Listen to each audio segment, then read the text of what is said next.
Le 8 janvier 1690, Madame de Sévigné écrivait des Rochers à son cousin Coulanges, qui accompagnait à Rome le duc de Chaulnes, alors ambassadeur auprès du Saint-Siège, je cite, « Ce dernier voyage de Rome est à mon gré la plus agréable aventure qui vous pût arriver. Revoir cette belle maîtresse du monde qu'on a toujours envie de revoir. Ah, que j'aimerais à faire un voyage à Rome comme vous le proposez. » Grâce à notre colloque, Madame de Sévigné, dont je rappelle les dates, 1626-1696, petite fille de Sainte Chantal, canonisée en 1767, aura au moins l'occasion de rencontrer, avec quelques décennies de retard, quelques siècles de retard, mais bien à Rome, une autre sainte, Marie de l'Incarnation. À vrai dire, l'entreprise semble hasardeuse, puisque rien ne paraît justifier d'emblée, au sein de ce même XVIIe siècle, une religieuse cloîtrée, née à l'orée du siècle, et une mondaine parisienne, habituée de la cour et des salons, de 27 ans plus jeune. Rien donc, sauf l'essentiel dans le cadre de cette communication, c'est-à-dire l'épistolaire, l'usage de la lettre qu'elle partage en effet, à cette nuance près que Madame de Sévigné serait l'unique écrivain, excusez-moi pour mon masculin, français à être reconnu comme tel pour sa seule correspondance, ce qui n'est pas le cas pour Marie de l'Incarnation, qui a écrit, comme on sait, autre chose que des lettres. Deux épistolières donc, occupées ou préoccupées par Dieu à des titres et degrés divers, on s'en doute, mais qui seront l'une et l'autre contraintes d'intégrer, disons en termes très scolaires, ce thème, cette ligne de force, à savoir la présence de Dieu, dans le dispositif propre à l'échange dialogique entre un je qui écrit et un tu qui lit. Le recours au cliché traditionnel depuis Démétrios de Phalère et Cicéron de la lettre comme conversation entre absents peut être éclairant dans la mesure où son énoncé totalement oxymorique, en effet, comment parler avec quelqu'un qui n'est pas là, dénonce d'emblée son statut imaginaire. Non seulement, en effet, les correspondants nécessairement distants, encore que la distance ne soit pas pertinente, comme je l'ai montré ailleurs, font comme s'ils étaient ensemble, jouant ainsi à imiter les conversations, selon l'expression de Bussy-Rabutin, cousin et correspondant de Madame de Sévigné, mais ce faisant, ils sont aussi les acteurs de la représentation du schéma idéal de la communication épistolaire. Je parle et vous me répondez, ce sont des conversations que nos lettres, dit Madame de Sévigné. Représentation qui joue elle-même la fusion rêvée de deux espaces mentaux, celui du locuteur et celui du destinataire, un perpétuel déplacement du point de vue de l'un à l'autre, pôle de l'échange verbal, se substituant à la communication du face-à-face en direct. C'est au lieu d'aller dans votre chambre que je vous écris, Madame de Sévigné. C'est cette disposition originale de deux absences alternées ou, si l'on préfère, de deux présents différés, celui de l'écriture et celui de la lecture, qui crée la spécificité de la situation épistolaire. Mais il se trouve que ce schéma originel peut se trouver perturbé par une sorte de brouillage, d'indécision au niveau des personnes du discours, du fait de l'intervention d'une troisième personne, en principe exclue du dialogue. Ce « il », ce tiers, un visiteur, pour reprendre le titre de la pièce d'Éric Emmanuel Schmitt, on en parle, mais il ne parle pas. C'est donc à partir d'une anomalie énonciative que nous nous proposons d'examiner la question, explorant chez l'une et chez l'autre la place de Dieu dans le dialogue épistolaire, à travers des effets de parole, des actes de parole, si l'on veut, variantes des actes de langage, répertoriés par la linguistique moderne, mais que le philosophe Jean-Louis Chrétien se réapproprie avec bonheur à propos de Saint-Augustin. On interrogera donc le statut de la parole en un siècle qui n'a pas de terme pour désigner ce que nous appelons l'oral, mais qui, à défaut, a connu l'oraison. Constatant par là même que si Marie de l'Incarnation, je cite, parle sans cesse à Dieu en écrivant à son fils, Madame de Sévigné ne peut qu'en parler souvent, mais occasionnellement, laissant à lire cependant à sa fille, Madame de Grignan, le récit au fil des ans d'une aventure spirituelle qui nous vaut certains des passages les plus forts de la littérature. C'est qu'entre parler de Dieu et parler à Dieu, il y a l'espace de la sainteté, et Madame de Sévigné n'est pas Jeanne, Françoise, Frémiot, baronne de Chantal, amie et dirigée de François de Sales, que l'épistolière appelle une fois, et non sans irrévérence, notre grand-père. Pour commencer, on reviendra rapidement à l'archéologie de ce rapprochement Marie de l'Incarnation, Madame de Sévigné, avant de rappeler les quelques éléments biographiques communs qui jalonnent ces deux parcours longtemps parallèles et dessinent un peu de l'histoire du sentiment religieux en France au XVIIe siècle. On notera d'abord comment La Bruyère, dans les Caractères, 1689, célèbre l'épistolaire au féminin. Je cite : « Ce sexe va plus loin que le nôtre dans ce genre d'écrire, elles ont un enchaînement de discours inimitable. » Fin de citation. En somme, et pour reprendre la formule de Roger Duchesne, éditeur de Madame de Sévigné dans la Pléiade, la chance d'être femme, c'est-à-dire la chance d'avoir échappé à la formation rhétorique, latinisante et souvent pesante, dispensée aux garçons dans les collèges de jésuites. Je rappelle la fondation du collège de la Flèche en 1607, par où sont passés tous nos jésuites. Or, on peut penser que ce jugement bien connu de La Bruyère, tardif, extensif et flatteur, n'est pas étranger à celui d'Henri Bremont, qui, en 1923, veut voir chez Marie de l'Incarnation une parenté stylistique avec les épistolières du grand siècle. Sans revenir sur la minceur de l'argumentation et de l'exemple retenu, c'est-à-dire la trahison et la fuite d'un homme plein d'esprit, un Français de notre Touraine, nommé Desgroiselier, qui passe du côté des Anglais et devient riche à l'instant, on notera seulement que Karl Bergeron concède qu'il y a beaucoup de vrai dans cette comparaison, tandis que l'académicienne Danielle Salnave, dans son récit « L'Amazone du grand Dieu », paru chez Bayard en 1997, insiste avec raison sur les dangers de l'anachronisme qui méconnaîtrait la spécificité absolue, pour ne pas dire l'étrangeté du monde, dans lequel naît Marie de l'Incarnation, au sortir des secousses du siècle finissant, qui n'a rien à voir avec celui que connaîtra Madame de Sévigné après l'avènement du règne personnel de Louis XIV et l'instauration d'une religion d'État porteuse d'unité.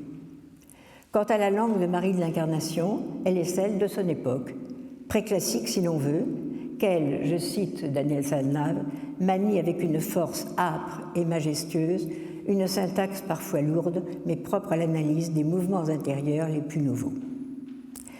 Moins admiratif aurait été le père Bourg, jésuite, évoqué par Bremont, oracle du purisme grammatical dans la tradition des remarques de Vaugelas, ami de Madame de Sévigné et censeur de Racine, qui aurait assurément fort eu à redire, c'est une formule d'Henri Bremont, et n'aurait pas manqué de fustiger comme archaïques les textes de Marie de l'Incarnation s'il les avait connus. C'est bien la signification des corrections grammaticales apportées au texte des deux épistolières par leurs éditeurs posthumes, pour Marie de l'Incarnation, son fils Claude Martin, tel qu'on les relève dans La vie de sa mère, publié en 1677, et pour Madame de Sévigné, le chevalier Perrin, ami de Madame de Simiane, petite-fille de Madame de Sévigné, qui, en 1734, justifiait ainsi son travail d'éditeur. Il s'agit toujours de présenter à un nouveau public un texte corrigé, correct, digne de lui. Et je renvoie ici à la très substantielle note sur le texte à la fin du tome 1 de Madame de Sévigné dans l'édition de la Pléiade. On rappellera seulement à ce propos comment l'idée même du respect de l'original, considéré comme texte intangible, parfaitement inconnu à cette époque, et jusqu'à Diderot et le neveu de Rameau, qui théoriquement marque la charnière, autour de 1760. Même si ce sont bien des qualités stylistiques, enjouement, gaieté, terme que l'on retrouve évidemment dans la préface des Fables en 1668 de La Fontaine, ce sont bien des qualités stylistiques, donc enjouement, gaieté, que retient Henri Bremont, en adressant à Marie de l'Incarnation l'hommage rétrospectif des épistolières du grand siècle. D'autres repères, biographiques cette fois, seraient à prendre en compte. Marie est provinciale, tourangelle, issue de la petite bourgeoisie artisanale et commerçante. Elle va profiter de l'efficacité des divers et puissants réseaux que permirent la reconnaissance de ses qualités exceptionnelles, les conditions religieuses et politiques qui orientent désormais vers l'ouest transatlantique le regard des autorités parisiennes, le rôle déterminant des jésuites, la chance aussi, bref, une conjonction de forces qui trouveront une apothéose symbolique dans la visite à Saint-Germain-en-Laye de Marie la Provinciale auprès de Sa Majesté Louis XIV, âgé de 6 mois dans son berceau. Il reste que pour la petite Ursuline dont le cœur passait les mers, avant d'avoir obtenu l'autorisation de les franchir, et qui découvrira bientôt une terre de barbarie dans l'éloignement de ses parents, de ses amis, de sa patrie et de toutes les douceurs de la France, l'évocation tardive et indirecte, en septembre 69, des beaux vergers et avec eux des douceurs et des délices de l'ancienne France, laisse à penser la violence contenue de ce déracinement volontaire. En regard, Madame de Sévigné est parisienne. Elle appartient à la riche noblesse d'Épée, locataire un jour de l'hôtel Carnavalet, dans le Marais nouvellement aménagé par Louis XIII, tout près de la place Royale, future place des Vosges, où elle est née dans l'hôtel des Coulanges, au coin actuel de la rue Birac. Je précise d'ailleurs que son hôtel est dans un état de délabrement avancé, à la différence de tous les autres hôtels de la place des Vosges, mais qu'apparemment quelques échafaudages laissent espérer un prompt rétablissement. À une époque où le centralisme parisien fait déjà de la France une exception culturelle face à ses voisines, l'Italie et l'Allemagne par exemple, la province est systématiquement stigmatisée, comme le montre Molière avec ses précieuses ridicules, ou M. de Pourceaugnac à la consonance fâcheusement limousine. Justement, au lendemain du service du chevalier Séguier à l'Oratoire, 5 mai 1673, Madame de Sévigné ne résiste pas au plaisir de raconter à sa fille un moment particulièrement critique. Je cite, « Il est venu un jeune père de l'Oratoire, ma bonne. Ce jeune homme a commencé en tremblant. Tout le monde tremblait aussi. Il a débuté par un accent provençal. Il est de Marseille. » Mais en sortant de son trouble, je dis, tout le monde était charmé. À Paris, les précieuses, conscientes du prix de leur féminité, se nomment Madame de Sévigné, Madame de Lavarnin, Madame de Lafayette, Mademoiselle de Scudéry, Mademoiselle de Montpensier, Madame de Longueville, etc. Et lorsque l'une d'elles se rend dans ces terres, en Bretagne par exemple au Rocher pour Madame de Sévigné, elle peut prendre pour elle la remarque du père Bourg, rencontré plus haut. Je cite, « Il y a bien de la différence entre une dame de province et une provinciale. Celle-ci a toujours quelque chose de ridicule. Celle-là est une personne fort raisonnable, fort spirituelle et fort polie. Elle peut même avoir été longtemps à la cour et savoir le monde parfaitement. » Bourg écrit ça dans la suite des remarques nouvelles sur la langue française en 1692. À côté de ces différences, elles partagent aussi des étapes communes. D'abord, le veuvage précoce, pour toutes les deux. Elles se retrouvent à 20-25 ans libérées d'un état qui, sans leur peser vraiment, les privait de leur liberté et risquait de compromettre, surtout chez Marie de l'Incarnation, des aspirations d'un autre ordre. Mais Madame de Sévigné, une formule qui en dit long, elle aimait son mari sans l'estimer, lui l'estimait mais ne l'aimait pas. Ce n'était pas forcément un gage de succès. L'une et l'autre restent donc responsables d'un enfant, d'où des rapports de filiation essentiels qui structurent la correspondance de l'une comme de l'autre. Pour Marie de l'Incarnation, une double maternité naturelle et mystique. M. Philippe Froid-Lisancourt en a parlé récemment à Tours. Pour Madame de Sévigné, une passion exclusive pour sa fille, Françoise, qui a pourtant un frère cadet, Charles, charmant et volontiers libertin, grand lecteur et amuseur de sa mère. L'une et l'autre connaissent le déchirement de la séparation à l'intérieur de dispositifs inversés. Pour Marie de l'Incarnation, lors de son entrée au couvent, et plus tard après l'embarquement définitif, c'est l'épistolière qui part et le destinataire qui reste. Pour Madame de Sévigné, au départ non définitif de Madame de Grignan en Provence avec son époux nommé gouverneur de Languedoc, c'est l'épistolière qui reste et la destinataire qui part. Les deux mères partagent les mêmes expressions de l'arrachement, Madame de Sévigné, ce qui s'appelle déchirer, couper, déplacer, arracher le cœur d'une pauvre créature, c'est ce qu'on me fit ce jour-là. Je vous le dis sans exagération.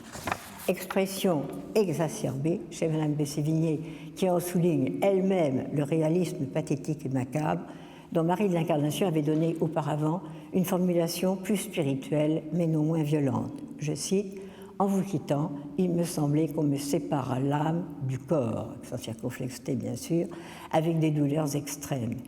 Dernière modulation du récit de 1654, « En le voyant, il me semblait qu'on me sépara en deux », la relation de 1633, en ayant au préalable livré une première version. Cet enfant me faisait si grande compassion qu'il me semblait qu'on m'arracha l'âme.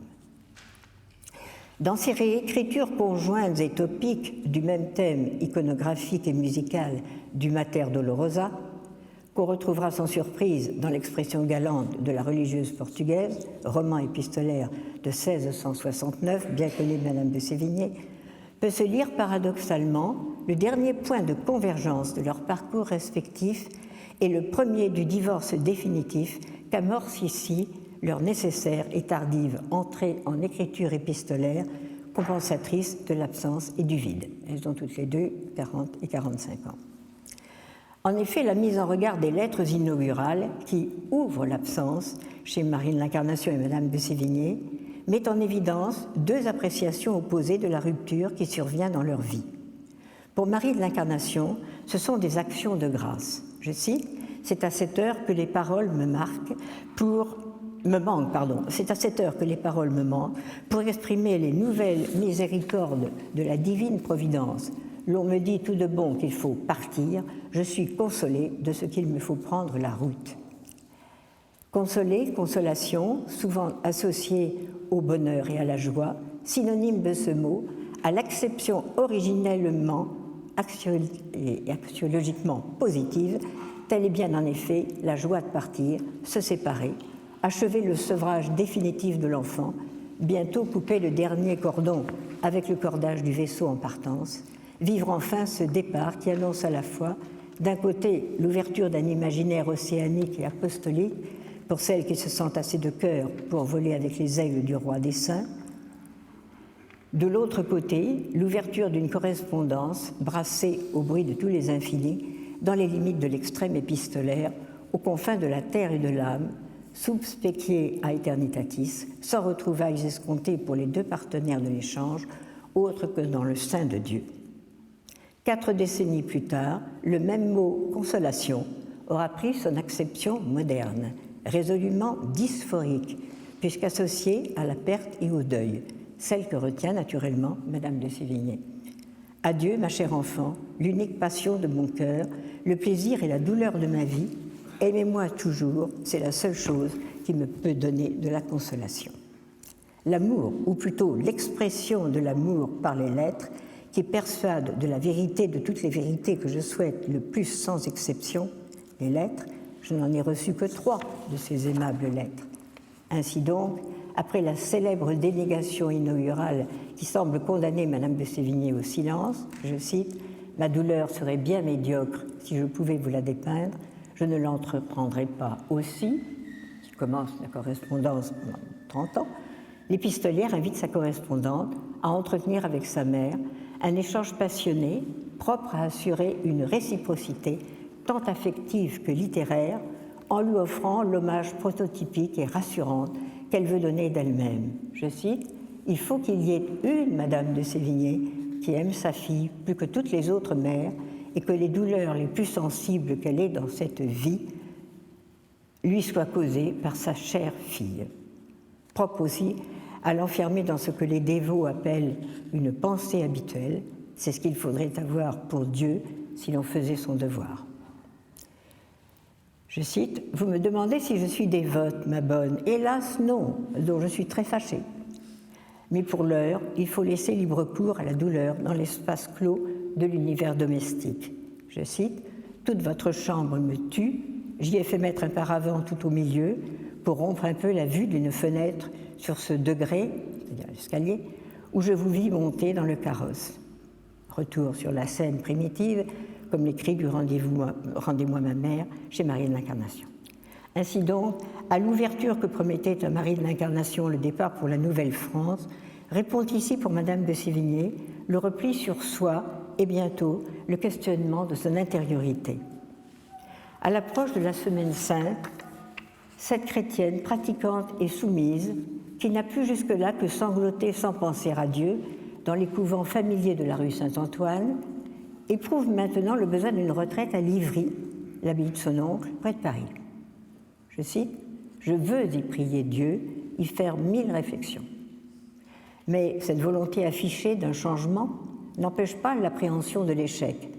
Je cite, « Ma pauvre bonne, ce que je ferais beaucoup mieux que tout cela, c'est de penser à vous. » Et le lendemain, en effet, je cite, « Si j'avais autant pleuré mes péchés que j'ai pleuré pour vous depuis que je suis là, je serais très bien disposée pour faire mes Pâques et mon jubilé. Une grande solitude, un grand silence, un office triste, des ténèbres chantées avec dévotion, un jeûne canonique, et une beauté dans ces jardins.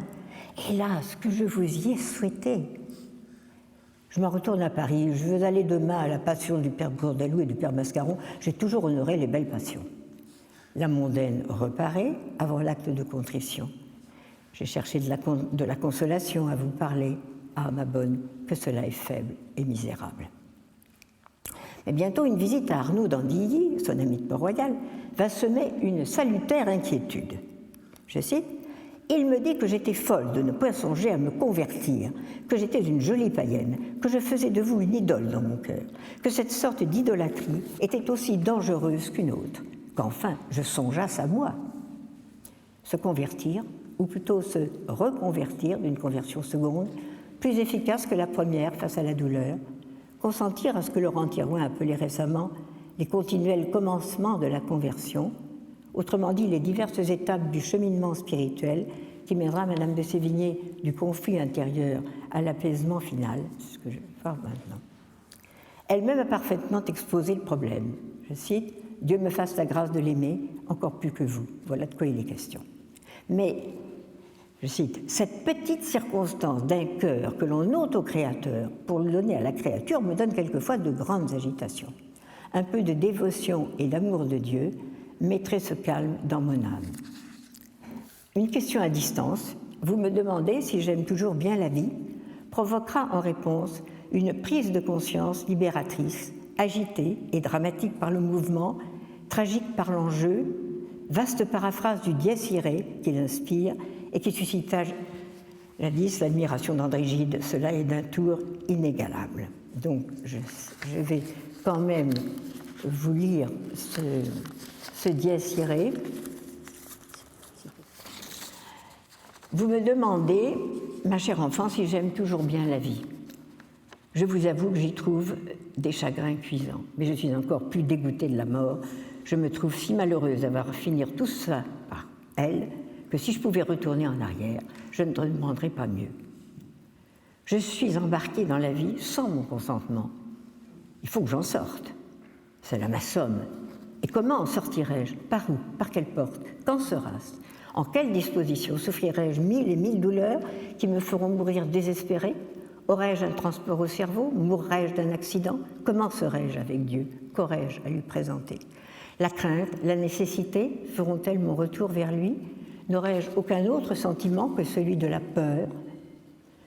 Que puis-je espérer? Suis-je digne du paradis? Suis-je digne de l'enfer? Quelle alternative? Quel embarras? Rien n'est si fou que de mettre son salut dans l'incertitude, mais rien n'est si naturel, évidemment. Parce que ce n'est pas exactement ce que dit Pascal. Et la sotte vie que je mène est la chose la plus aisée à comprendre. Je m'abîme dans ses pensées et je trouve la mort si terrible que je hais plus la vie parce qu'elle m'y mène que par les épines qui s'y rencontrent. Vous me direz que je veux vivre éternellement. Point du tout. Mais si on m'avait demandé mon avis, j'aurais bien aimé à mourir entre les bras de ma nourrice. Cela m'aurait ôté bien des ennuis et m'aurait donné le ciel bien sûrement et bien aisément. Mais parlons d'autre chose. Alors j'insiste là sur le « mais parlons d'autre chose » où vous voyez ressurgir, après ce passage quand même extraordinairement prenant et dramatique, l'art de plaire qui interdit d'ennuyer son correspondant, par exemple, par des sujets trop sombres qui romprait, si vous voulez, trop brutalement une atmosphère de correspondance familière qui n'a pas vocation, au départ, d'accueillir des morceaux tels que celui que je viens de lire. De ce monologue adressé, préfiguration pour nous modernes de la Phèdre de Racine, paru 5 ans plus tard, surgit le nom de Dieu dans un climat d'apocalypse et de jugement dernier, Dieu associé à la peur panique donc, si improbable pour celle qu'on appelait Mère la joie, si étrangère à Marie de l'Incarnation, Dieu ne m'a jamais conduite par la crainte, etc., mais qui témoigne de la violence de la crise qui a justifié de la part de son confesseur la privation de dévotion pour Madame de Sévigné. Une Madame de Sévigné, donc, déjà prisonnière d'une eschatologie rapprochée, limitée à la conscience de son propre destin, bien éloignée du regard porté par Marie de l'Incarnation sur les distances des temps, où les pluriels, bibliques peut-être, augmentatifs et intensifs sûrement, imposent une représentation du temps propre à intégrer l'épisode missionnaire dans l'histoire totale de l'aventure humaine. Entre la primitive Église et l'attente de la rédemption, la Jérusalem des terres froides s'appelle moins Canada que Canaan, terre de promission, terre promise.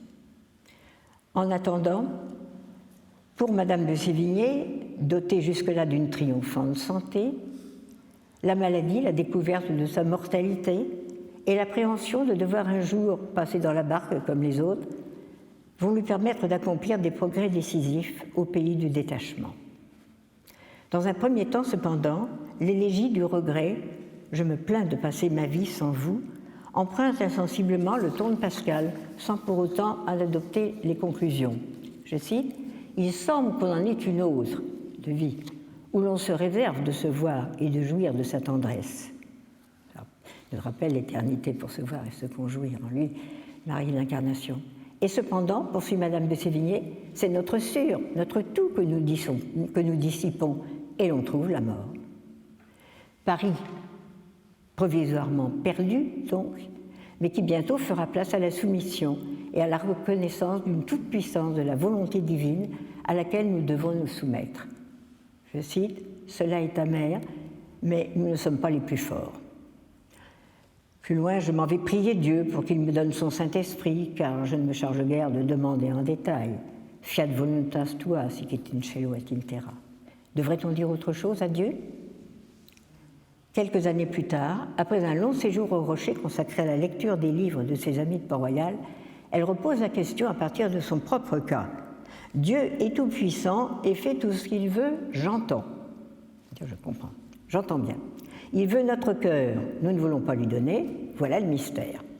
Nous sommes des tantales, nous avons l'eau tout auprès de nos lèvres, nous ne saurions boire. Un cœur de glace, un esprit éclairé. Je n'ai que faire de savoir la querelle des jansénistes et des molinistes pour décider. Il me suffit de ce que je sens en moi. Or, l'expérience intérieure et la lecture de Pierre Nicole persuadent de la nécessité de la grâce efficace pour amollir la glace. La providence et la volonté de Dieu appliquées à son cas personnel. Qui m'ôterait la vue de la providence, m'ôterait mon unique bien. Il me faut l'auteur de l'univers pour raison de tout ce qui m'arrive. Je ne suis pas comme M. Descartes, je ne laisse pas de sentir que tout se passe dans mon imagination et que vous êtes absente. Au terme de ce parcours à la fois chaotique et confiant, la mort à Grignan fut lucide, sereine et solitaire, en l'absence de sa fille, elle-même malade, qu'elle aurait peut-être chassée de sa chambre, comme elle l'avait été par son oncle Saint-Aubin, désireux de vivre seul sa propre mort. Au total, une femme forte, dira M. de Grignan, elle si faible pour tout ce qu'elle aimait, n'a trouvé que du courage et de la religion quand elle a cru ne devoir songer qu'à elle. Madame de Sévigné ne fut pourtant jamais une familière de Dieu. Dans son cœur, la place était prise. Jusqu'à sa sortie définitive du pays de détachement, elle se range dans le camp des tièdes, pénétrée cependant du sens du péché, une chrétienne mondaine comme on l'était autour d'elle. Au total, elle aura beaucoup parlé de Dieu, mais jamais à Dieu. On ne trouvera pas dans sa correspondance une Madame de Sévigné en prière, même si on ne peut pas dire que ce mode d'énonciation, pris à la lettre, soit totalement absent de son texte, mais qu'il n'apparaît jamais qu'indirectement.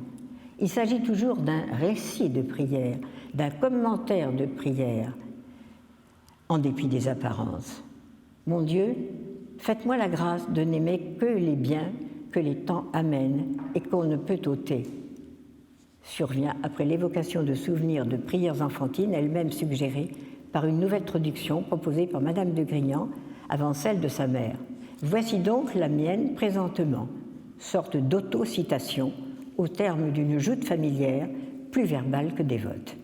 Quant au « je m'en vais prier Dieu », il n'est que le récit d'une prière annoncée, tandis que l'apostrophe consolatrice adressée à Bussy, malmenée par le sort, « Oh, bien Providence, faites donc comme vous l'entendrez, vous êtes la maîtresse, vous disposez de tout comme il vous plaît », trahi par sa modulation initiale « Oh, bien », ainsi que par le donc argumentatif, la stratégie persuasive de la compatissante ou peu compatissante cousine. Alors, comment parler à Dieu ?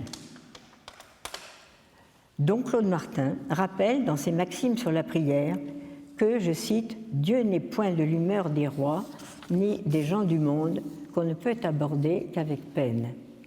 Il nous attire même à sa conversation par de certains liens secrets et intérieurs. Il nous donne une langue pour lui parler et des oreilles pour écouter ce qu'il nous veut dire. S'il n'en donne point, il en donne une à notre cœur, et c'est là que se tient le langage qui lui est le plus agréable. Mon âme parlait sans cesse à Dieu, dira Marie de l'Incarnation, mais alors sous quelle forme ?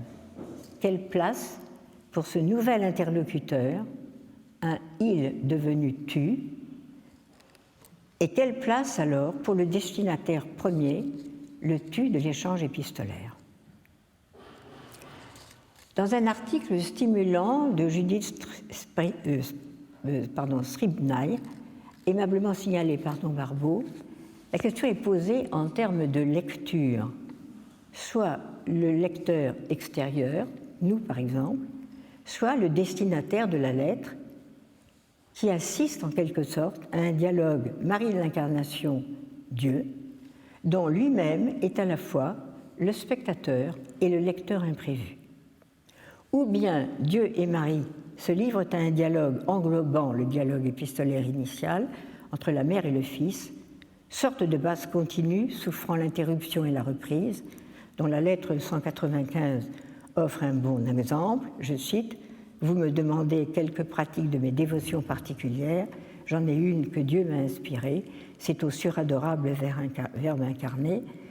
Un soir que j'étais dans notre cellule, traitant avec le Père éternel de la conversion des âmes, il me semblait que le Père éternel ne m'écoutait pas et qu'il ne me regardait pas de son œil de bénignité comme à l'ordinaire. Cela m'affligeait. Tandis que, cela m'affligeait, mais je dis en un moment, j'entends une voix intérieure qui... Mais pardon, excusez-moi, là j'ai fait une bêtise. Cela m'affligeait, mais au bout d'un moment, j'entendis une voix intérieure qui me dit « Demande-moi par le cœur de mon fils, c'est par lui que je t'exaucerai. » Voici à peu près comme je m'y comporte lorsque je suis libre en parlant au Père éternel. Un peu plus loin, je cite, « C'est ici que je parle. » Et là, évidemment, c'est difficile de voir les choses tout à fait exactement sans la paracritique où l'on s'aperçoit que dans la vie, Claude Martin, alors j'ai la photocopie, mais bon, on s'aperçoit que dans la vie, Claude Martin a systématiquement gommé les marques trop visibles d'une oralité familière, fût-ce au prix d'approximations sémantiques parfois gênantes. Par exemple, le personnel ne m'écoutait pas devient dans la vie ne m'exauçait pas, ce n'est pas la même chose. J'entendis est omis. C'est ici que je parle est remplacé par je fais mention particulière de. Remarquons qu'il ne s'agit pas de prière, laquelle suppose une hiérarchie incompatible avec la relation d'égalité entre époux. Il s'agit bien d'une oraison, marque d'une union intime avec Dieu dont on se sent aimé, comme le rappelait récemment Madame Nadeau-Lacour, qui adopte la conversation modèle du langage humain dont le XVIIe siècle assure la promotion à la fois sociologique et critique, dans la mesure où le mot oral n'existe pas comme tel dans la langue de l'époque, ainsi que le montrent les dictionnaires. Absent du Furetière, alors le mot oral est absent du Furetière et des 2 premières éditions du dictionnaire de l'Académie. Il ne se présente jusqu'à la fin du XIXe siècle, 7e édition du dictionnaire de l'Académie en 1878. Jusque-là, il ne se présente que dans des expressions figées, loi orale, tradition orale, ou l'équivalent de bouche, il m'a dit de bouche, ça veut dire il m'a dit oralement, confiné dans des fonctions d'adjectifs classifiants au féminin, voyelles orales, voyelles nasales. C'est donc le terme de conversation qui, en désignant métonymiquement tout ce qui relève de l'oral, désigne corollairement la caractérisation esthétique d'une parole multiple qui, au modèle de l'éloquence individuelle volontiers sublime de l'orateur, oppose désormais l'échange familier, oral ou écrit, où se confondent les privilèges stylistiques et réversibles de la conversation et de la lettre. Il faut écrire comme on parle, dit mademoiselle de Scudéry, mais aussi parler comme on voudrait écrire et se persuader en parlant qu'on écrit. C'est ce que fait la maréchale de Villeroy, dont Coulanges disait, je cite, « Elle n'est pas écriveuse de son naturel, mais elle sait penser et parler comme si elle écrivait. » Le penser, parler et écrire, on retrouve là les strates habituelles, bien notées dans la logique de Port-Royal en particulier. La parole, d'origine sacrée, mise en œuvre par les paraboles divines, rejoint le verbum inaugural du prologue de Saint Jean, autorité souveraine dont Marie de l'Incarnation comme Madame de Sévigné auront, chacune à leur manière, honoré le prestige dans ce XVIIe siècle, promoteur dans la correspondance du beau langage familier. Je vous remercie, c'est un peu court, mais j'aurais voulu faire quelques lectures à part, si vous voulez bien. Alors, je vous ai lu le Dies Irae. Je voudrais vous lire simplement l'épisode sur lequel se fonde Henri Bremont pour voir une parenté évidente, dit-il, entre Marie de l'Incarnation et le style enjoué, galant, etc. Voici le passage de Marie de l'Incarnation. Il y a quelques mois qu'un Français de notre Touraine, nommé Desgroiseliers, se maria en ce pays et n'y faisant pas grande fortune, il lui prit une fantaisie d'aller en la Nouvelle-France, en la Nouvelle-Angleterre, pour tâcher d'y faire une meilleure fortune. Il y faisait l'homme d'esprit, comme en effet il en a beaucoup. Il fit espérer aux Anglais qu'il trouverait le passage de la mer du Nord. Dans cette espérance, on l'équipa pour l'envoyer en Angleterre, où on lui donna un vaisseau avec des gens et tout ce qui était nécessaire à la navigation. Avec ces avantages, il se met en mer, alors présent relevé par l'abbé Bremont comme vraiment une très grande surprise, il se met, une très grande hardiesse surtout, avec ses avantages, il se met en mer, où au lieu de prendre la route que les autres avaient coutume de prendre, et où ils avaient travaillé en vain, il alla à contrevent, et a si bien cherché qu'il a trouvé la Grande Baie du Nord. Il y a trouvé un grand peuple et a chargé son navire, ou ses navires, de pelleteries pour des sommes immenses. Il est retourné en Angleterre, où le roi lui a donné 20 000 écus de récompense, et l'a fait chevalier de la Jarretière, que l'on dit être une dignité fort honorable. Il a pris possession de ce grand pays pour le roi d'Angleterre, et pour son particulier, le voilà riche en peu de temps. On a fait une gazette en Angleterre pour louer cet aventurier français. Il était tout jeune quand il vint ici, fit grande connaissance avec moi, tant à cause de la patrie qu'en considération d'une de nos mères de Tours, chez le père de laquelle il avait demeuré. Sa femme et ses enfants sont encore ici. Donc vous jugerez de la pertinence de ce choix pour déterminer une parenté évidente entre Madame de Sévigné, entre Marie de l'Incarnation, si vous voulez, et les épistolières du grand siècle, en particulier Madame de Sévigné. J'aurais voulu regarder de plus près Donc, avec vous, il s'agit de la lettre 195. Vous me demandez, donc c'est à partir de l'apparat critique que j'ai travaillé pour noter justement quelques corrections tout à fait significatives de Claude. Vous me demandez quelques pratiques de mes dévotions particulières. Si j'avais une chose à souhaiter en ce monde, ce serait d'être auprès de vous afin de verser mon cœur dans le vôtre, mais notre bon Dieu a fait nos départements où il nous faut tenir. Vous savez bien que les dévotions extérieures me sont difficiles. Je vous dirai néanmoins avec simplicité que j'en ai une que Dieu m'a inspirée, de laquelle il me semble que je vous ai parlé dans mes écrits. C'est au suradorable cœur du Verbe incarné. Il y a plus de 30 ans que je la pratique, et voici l'occasion qui me la fit embrasser. Un soir, que j'étais dans notre cellule, traitant avec le Père éternel de la conversion des âmes, et souhaitant avec un ardent désir que le royaume de Jésus-Christ fût accompli, il me semblait que le Père éternel ne m'écoutait pas, et qu'il me regardait, et qu'il ne me regardait pas de son œil de bénignité comme à l'ordinaire. Cela m'affligeait, mais en ce moment, j'entendis une voix intérieure qui me dit « Demande-moi par le cœur de mon Fils, c'est par lui que je t'exaucerai. » Cette divine touche eut son effet, car tout mon intérieur se trouva dans une communication très intime avec cet adorable cœur, en sorte que je ne pouvais plus parler du Père éternel que par lui. Cela m'arriva sur les 8 à 9 heures du soir, et dû depuis environ cette heure-là, c'est par cette pratique que j'achève mes dévotions du jour, et il ne me souvient point d'y avoir manqué, si ce n'est par une puissance de maladie, ou pour n'avoir pas été libre de mon action intérieure. Voici à peu près comme je me comporte lorsque je suis libre en parlant au Père éternel. Je cite, « C'est par le cœur de mon Jésus, ma voix, ma vérité et ma vie, que je m'approche de vous, ô Père éternel. Par ce divin cœur, je vous adore pour tous ceux qui ne vous adorent pas. Je vous aime pour tous ceux qui ne vous aiment pas. Je vous adore pour tous les aveugles volontaires qui, par mépris, ne vous connaissent pas. Je veux, par ce divin cœur, satisfaire aux devoirs de tous les mortels. Je fais le tour du monde pour vous y chercher. » Correction grammaticale, Claude a supprimé le Y.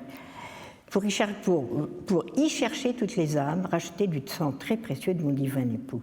Je veux vous satisfaire pour elles, toutes, par ce divin cœur. Tout a été supprimé par Claude. Je les embrasse toutes, 2 fois dans la même ligne, supprimées, pour vous les présenter par lui.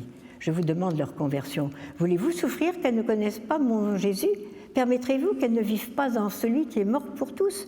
Vous voyez au divin Père qu'elles ne vivent pas encore. En fait, qu'elles vivent par ce divin cœur.